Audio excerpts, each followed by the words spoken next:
Nous sommes réunis au lycée Émile Zola pour recevoir les partenaires Imeuse et nous avons cette chance en fait de pouvoir faire bénéficier ça à nos élèves. On est déjà dans un bassin où le médical est difficile et qu'il faut préparer nos élèves au mieux pour pouvoir effectivement qu'ils appréhendent en fait ces difficultés.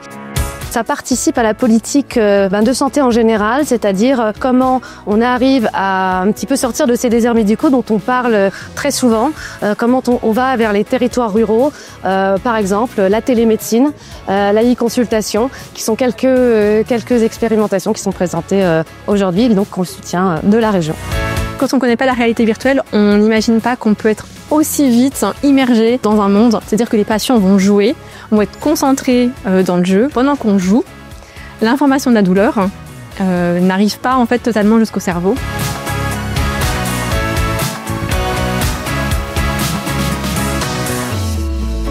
Pour moi, Imeuse Santé ouvre le champ des possibles. Il propose des projets qui sont très innovants pour nous. Dans tous les établissements dans lesquels, effectivement, on a ce partenariat Imeuse qui est pour nous très important, on sent vraiment une motivation supplémentaire des élèves.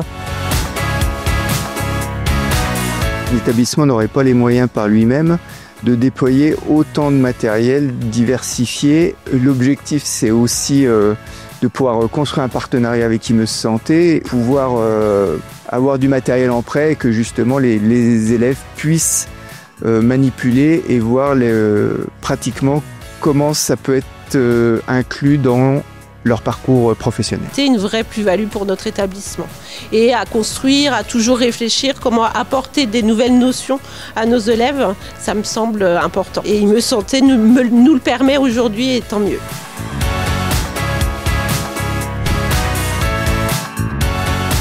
C'est quand même la découverte de tout ce qui peut se faire en intelligence artificielle et en avancée sur ce domaine qui est pas forcément connu.